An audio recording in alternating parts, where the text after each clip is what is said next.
Bonjour à tous, bienvenue sur Fan de couteaux. Aujourd'hui je vous présente un couteau de la marque Real Steel, le H5. Alors il y a une quinzaine de jours j'avais déjà fait une revue sur un Real Steel, c'était le H6. Et je vous avais dit dans la vidéo que c'était sûrement pas mon dernier. Et ben là, ça c'est le H5. Voilà, j'étais curieux de voir si la qualité était respectée sur un autre modèle. J'étais curieux de voir sur le flipper ce que ça pouvait donner un couteau de ce prix-là. Et écoutez, je suis encore une fois super agréablement surpris du rapport qualité-prix sur ces couteaux. Alors je ne vais pas vous représenter la marque, je ne vais pas vous représenter le packaging, c'est exactement le même packaging que sur le H6, toujours aussi bien, rien à dire là-dessus. Donc ce couteau-là, c'est vraiment un peu plus EDC, même s'il y a quand même un côté tactique, avec une forme de lame un peu agressive en tout cas. Donc je vais vous comparer les deux modèles, je vais vous donner sa taille, je vais vous faire des tests de coupe également avec ce petit-là.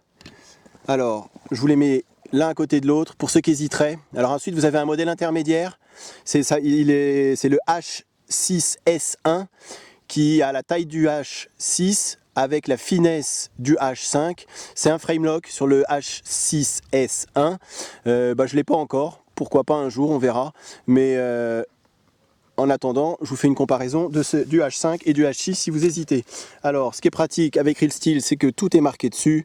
Donc, c'est un frame lock, l'acier 14C28N, longueur de la lame 8,3 cm, épaisseur 3,1, le manche en G10, longueur ouvert 19,8 cm et le poids, surtout le poids, 113 grammes. Pour mémoire, celui-là il faisait 160 grammes. C'est là où j'avais dit dans la revue à 160 grammes, ça fait un peu lourd pour un EDC. 113 grammes, entre 113 pour moi 110, 120 grammes, c'est juste parfait, c'est juste ce qu'il faut. Vous voyez la différence de taille, on a un petit peu moins de couteau. Après c'est donc le même G10, on va pas revenir dessus, hein, mais le même acier. Donc l'acier utilisé c'est du 14C28N. Alors j'avais dit que ça se situait entre la US8 et le VG10. Pour m'en être servi de ce H6, je trouve que ça ressemble peut-être un peu plus à la US8 qu'au VG10. Ça perd un tranchant, alors très facile à reprendre, mais ça, voilà, je le rapprocherai, en tout cas ça c'est perso, hein, je le rapprocherai peut-être un peu plus de la US8 que du VG10. Donc un acier stainless, donc là c'est le H5, je vous laisse lire le nom. Grosse différence aussi, c'est les moutures plates. Ici c'était sur le H6, c'était du hollow. Alors moi j'aime beaucoup les émoutures plates, je trouve que c'est vraiment c'est là où on a le plus de polyvalence. Et c'est le plus pratique à utiliser pour, en EDC en tout cas, préparation de nourriture. C'est ce qui va aller le mieux à mon goût pour trancher. Donc vous avez un faux tranchant sur le dessus, comme je disais, une lame un peu tactique, un peu agressive, un très léger recurve ici, un bon belly, une bonne pointe, assez costaud, hein, assez forte la pointe, on va pas la casser, mais assez délicate pour le petit travail. C'est pas mal du tout, c'est une forme de lame assez originale. Donc vous avez du jimping sur le dessus de la lame ainsi que sur le dessus de la poignée. Là, c'est le flipper qui fait office de garde. Vous voyez. Donc on va l'avoir très très bien en main. J'ai juste un reproche à faire sur la lame, c'est le double thumb stub. Je ne vois pas pourquoi ils s'obstinent à mettre des thumb stubs alors que l'ouverture c'est un flipper. S'ils mettent le flipper, c'est que c'est pour l'ouvrir avec le flipper. Alors on peut aussi, hein, là ça vous permet d'avoir le choix et pouvoir l'ouvrir avec les thumb stubs, mais je trouve que ça, sans cela, ça ferait une lame beaucoup plus fluide et un aspect beaucoup plus fluide, beaucoup plus élancé et un peu plus joli à mon goût. Voilà, c'était le seul petit reproche que je pourrais faire, puisque pour moi, pour l'ouverture, je me sers que du flipper. Alors, le manche en G10, donc c'est le même G10 que sur le H6, aucun défaut, tout est contourné, pas de souci. Il y a du travail qui a été fait, vous voyez là aussi, vous avez du grip pour que ça vienne se caler sur le petit doigt. On l'a très très très bien en main, vous voyez. Ça vient juste se caler ici, vous avez un bon choil, la lame, l'index il risque pas de glisser sur la lame, vraiment aucun problème. Trou pour la dragonne. Alors par contre vous aurez remarqué, hein, le clip il est pas du tout réversible, donc les gauchers, ce couteau là il est pas fait pour vous. Par contre tip up, tip down, donc c'est le même pocket clip que sur le H6. Et là c'est un frame lock. Et pour 50 €, vous avez le droit à un lock bar stabilizer. Ça vous permet, pour ceux qui ne sauraient pas, de ne pas déformer le frame en voulant appuyer trop fort. C'est Lock Bar Stabilizer. Donc ça c'est pas mal sur un couteau à 50 €, hein, ils ont d'avoir rajouté ça. Et ensuite, il n'y a pas d'insert en stainless, hein, c'est pas du titane là, c'est un manche en stainless steel. Donc zéro grip, très agréable. Fermeture assez tard, hein, on va dire 60%. Vraiment aucun souci, vraiment très souple à l'utilisation, comme sur le H6. Et je termine là-dessus avant les tests de coupe, parce que je fais exprès d'en parler à la fin. J'avais un gros doute sur la qualité du flipper. Généralement sur les couteaux entrée de gamme avec un flipper, on a une bille de détente qui est pas assez serrée entre guillemets. Et donc du coup, le flipper il a tendance à être assez mou et on rate souvent l'ouverture. Et là, eh ben pas du tout. Et pour 50 € c'est assez assez bluffant et assez surprenant. C'est vraiment pas mal fait du tout. Vous voyez, on a vraiment une sacrée détente. Regardez la vidéo sur le Kershaw, le Noura par exemple, on voit que la détente est très faible et donc du coup pour l'ouverture avec le flipper il faut vraiment avoir le coup, alors que là à tous les coups on y arrive. C'est pas mal du tout, il y a une grosse bille de détente, regardez là, vous voyez, il faut la passer, hein. Et ensuite la lame elle est juste hop, absorbée. C'est vraiment pour 50 €, et ben c'est vraiment pas mal du tout si vous voulez un flipper assez fin, assez léger, et ben cherchez pas plus loin. Vous aurez rectifié par vous-même, la lame elle est aspirée et non absorbée. Moi j'étais absorbé. J'insiste vraiment là-dessus parce que sur un flipper, ce qui est le plus important pour moi, c'est d'avoir une grosse détente. Et là-dessus, elle y est. Ça vous permet de jamais rater l'ouverture. Vous voyez, il faut vraiment mettre de l'appui et c'est vraiment important de le préciser parce que généralement, ce genre de détente, on le voit que sur des couteaux bien plus chers qu'un couteau à 50 €. Alors, les tests de coupe, on va voir ça ensemble. Comme je vous ai dit, hein, moi les émoutures plates, c'est vraiment ce que je préfère.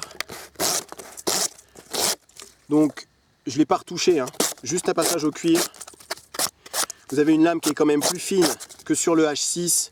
Donc vraiment pour EDC, ça ne sert à rien d'avoir une grosse épaisseur de lame pour un EDC. Plus la lame est épaisse, et ben, moins ça va être facile de trancher. Là vous voyez, avec une petite lame on va dire, et une lame assez fine, qui commence assez grosse mais qui vraiment s'affine assez rapidement. Ça va tout seul.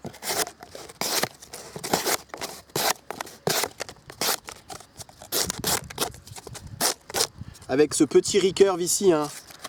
Maintenant vous êtes habitué, mais le recurve, la matière elle va vraiment bien se caler ici et donc du coup vous voyez ça tranche tout seul. Hyper agréable. Alors, le cordage. Donc en coupe appuyée, pas de souci. On a quand même un bon belly. Je vais zoomer un petit peu.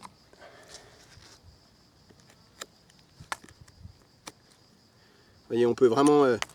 c'est assez fin comme couteau hein, quand même. Beaucoup plus fin que le H6, mais très agréable. Là vous avez le jimping hein, qui n'est pas trop agressif. Donc quand on coupe appuyé comme ceci, ça ne va pas vous faire mal. Après je dirais que pour travailler une journée, toute une journée, si je devais choisir, je prendrais le H6 parce qu'avec les deux plaquettes et les deux côtés en G10, on a une poignée quand même un petit peu plus grosse. Vous voyez, juste en tirant, comme ça coupe. Pareil, là avec le recurve. Ouais, il n'y a même pas besoin de forcer. Hein. Ouais, ça coupe tout seul. C'est vraiment pas mal. Vous l'attendiez tous, mon tuyau d'arrosage. Ça c'est vraiment...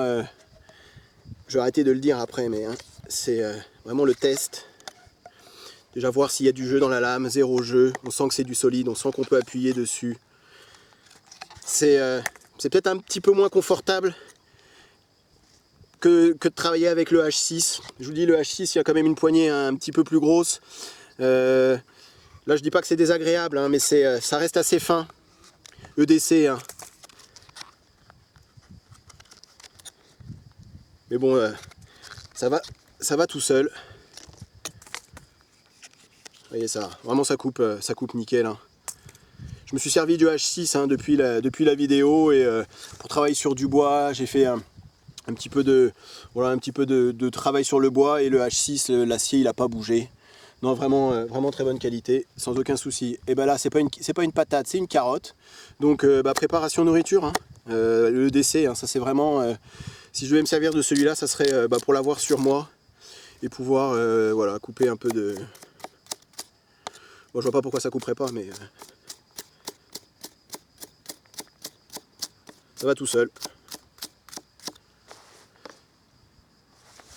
Et ensuite, donc sur du petit bois, hein, ça sert à, on va pas aller couper un tronc avec, mais pourquoi pas en balade si on veut se tailler une pointe. Ça rentre très très bien dans le bois. Ça c'est le recurve. Vous voyez, en 2 secondes on arrive quand même à faire une belle pointe. Après un peu d'écorçage, hein, si vous voulez aussi, pourquoi pas.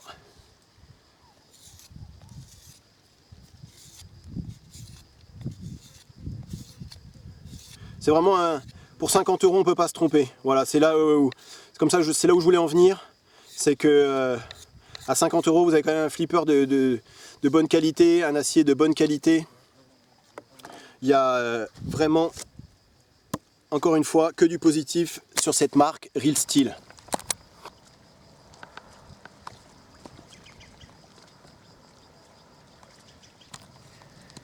Pour conclure sur ce Real Steel H5, comme on me demande souvent où est-ce que j'achète mes couteaux, vous trouverez la marque Real Steel sur la coutellerie Tourangelle. Pour le moment, d'après ce que je sais, c'est le seul site français où la marque est présente. Ensuite, la conclusion, ça va rejoindre ce que je disais sur le H6, c'est que si je ne connais pas le couteau, si je ne connais pas la marque et si je ne connais pas le prix, je dirais que c'est un couteau que je verrai plus près des 100 € que des 50 €. Vous avez une qualité de fabrication, de réalisation et surtout cette détente. C'est assez proche de la perfection, encore une fois, pour 50 €. Je pense que si Real Steel il continue à faire des couteaux dans cette gamme de prix, avec cette qualité-là, comme j'avais dit précédemment, je pense que c'est une marque dont on va de plus en plus entendre parler. J'espère que la revue vous a plu et à très bientôt sur ma chaîne. Salut!